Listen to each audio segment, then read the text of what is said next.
Stai ascoltando il podcast di Discorsi Fotografici. Dal 2010 il primo podcast italiano di fotografia. Novità, interviste, recensioni, cultura fotografica. Discorsifotografici.it.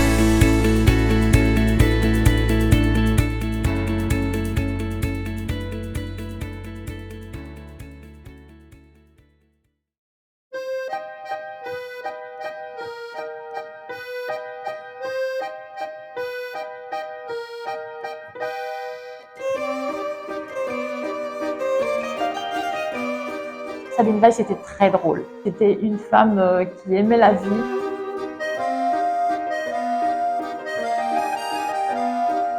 Ce qui l'intéresse, c'était les gens qui n'avaient pas de masque.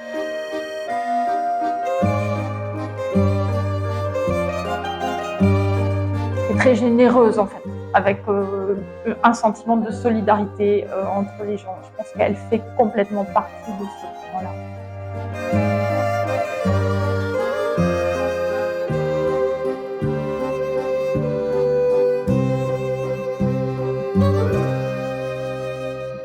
Elle a accepté, malgré son âge, de changer son point de vue.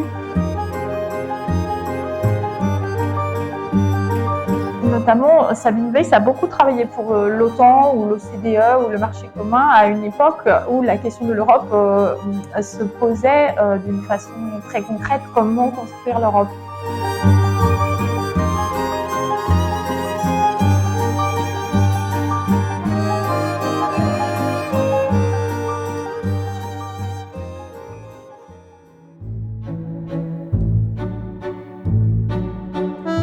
Sabine Weiss, une vie de photographe. Commissariat Virginie Chardin. L'exposition est produite par l'atelier Sabine Weiss et Photo Élysée avec le soutien du Jeu de Paume et des rencontres d'art et le mécénat de la Confédération suisse.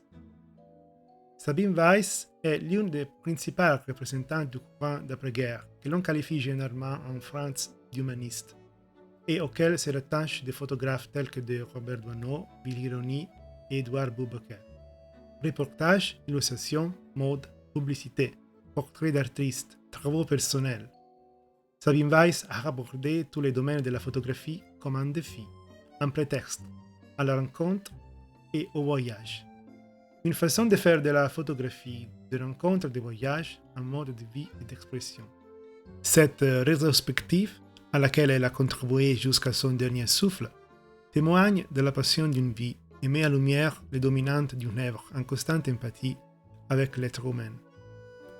L'artiste, à travers des tirages originaux, documents d'archives et extraits de films, esquisse les portraits d'une photographie inspirée par une insatiable curiosité pour l'autre, tant en France, où elle s'est installée en 1946, que dans la quasi-totalité des pays européens, l'Italie, l'Espagne, le Portugal, la Grèce, l'Allemagne, l'Autriche, l'Angleterre, le Danemark, Malte, la Hongrie, aux États-Unis et en Asie, où elle continue de voyager jusqu'à la fin de sa vie.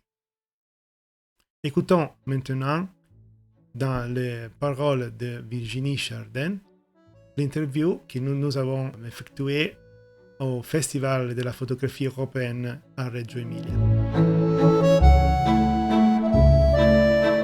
Comment l'exposition a-t-elle été organisée et quel message souhaitez-vous transmettre aux visiteurs? Alors l'exposition, c'est une rétrospective du travail de Sabine Weiss. Elle a été organisée avec la collaboration active de la photographe qui avait 97 ans, mais très en forme et très dynamique. Et pour elle, c'était un rêve d'être exposée en Italie. Et à cette occasion, nous avons fait une nouvelle lecture de son œuvre. Nous avons sorti aussi des images inédites qu'elle n'avait jamais tirées. Et elle a voulu faire vraiment un nouveau choix d'œuvre en mettant l'accent sur l'Europe. Parce que c'est une photographe ce n'est pas une photographe française en fait, elle est suisse. Oui. Elle a toujours vécu à Paris, mais elle est suisse, elle était mariée avec un peintre américain et elle s'est toujours vue comme une photographe universaliste en fait. Et donc nous avons mis l'accent sur l'Europe et particulièrement le contexte des années de l'après-guerre où il y a une vision fondamentalement optimiste de la reconstruction, de la construction européenne en fait, avec une optique de paix entre les peuples qui est caractéristique de la photographie qu'on appelle humaniste en France. Notamment, Sabine Weiss a beaucoup travaillé pour l'OTAN ou l'OCDE ou le marché commun à une époque où la question de l'Europe se posait d'une façon très concrète, comment construire l'Europe. C'est important aujourd'hui de voir cet enthousiasme et bien sûr c'était dans un objectif de paix avant tout qu'on avait construit cette réconciliation entre les peuples européens. Et aujourd'hui, je pense que c'est nécessaire de rappeler cet enthousiasme-là et ce but-là à un moment où l'Europe est justement contestée. Comment s'est déroulée la collaboration avec l'une des photographes les plus importantes de l'histoire? Moi, j'ai rencontré Sabine Weiss en 2015 parce que le Jeu de Paume à Paris m'avait commandé une exposition et m'avait demandé d'aller voir dans ses archives qu'est-ce qu'il y avait parce qu'elle était très discrète. J'ai découvert un monument photographique à un photographe qui a énormément travaillé et accumulé des archives documentaires énormes qu'elle n'avait jamais eu le temps de revoir. Et donc c'est un travail d'archéologie presque dans les planches contact, un échange. Et parfois on devait se battre parce qu'on n'était pas toujours d'accord. Elle aimait certaines images, moi je voulais montrer d'autres. Et elle a accepté, malgré son âge, de changer son point de vue, de changer sa sélection. Elle comprenait qu'elle avait fait une œuvre historique, en fait. Elle a compris petit à petit. Et pour elle, c'était extraordinaire de vivre cette reconnaissance, même tardive, et de voir son œuvre reconnue. C'était vraiment très joyeux, en fait. C'était une femme extrêmement joyeuse, qui n'avait pas du tout son âge dans sa tête, et qui était complètement obsédée, passionnée par la photographie. Donc c'était vraiment une collaboration amicale et joyeuse. D'un point de vue humain, comment était Sabine Weiss et quel est le meilleur souvenir que vous gardez d'elle? Sabine Weiss était très drôle. C'était une femme qui aimait la vie, qui était heureuse, je pense. Elle a vécu 60 ans avec son mari, c'était un couple très fusionnel, un couple d'artistes, il était peintre. Et c'était une femme qui aimait faire la fête, qui aimait inviter des amis, qui était très sociable. Et je pense que c'était le moteur de sa photographie, c'était rencontrer les gens, voir des gens, entrer partout, pousser les portes, aller dans les endroits interdits, rencontrer. Et ça, c'est un contraste avec ces images parce que si vous regardez les images, il y a aussi des choses tristes. Les enfants sont très pauvres, des mendiants parfois. Elle ne niait pas la réalité. Surtout, elle avait perdu sa mère très jeune, elle a vécu la guerre, etc. Elle ne niait pas la réalité, mais sa personnalité était fondamentalement tournée vers l'avenir et très optimiste.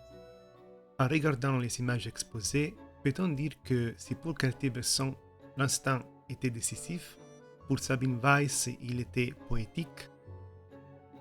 Ça, c'est une très jolie remarque. Et oui, c'est tout à fait juste parce qu'elle ne cherchait pas à faire une composition comme Cartier-Bresson. Cartier-Bresson, il attendait que différents éléments arrivent dans l'image et hop, il saisissait quand ça lui convenait. Sabine Weiss, pas du tout. C'était beaucoup plus instinctif, intuitif. Ce qui l'attirait, c'était souvent les gens, tout simplement, un visage.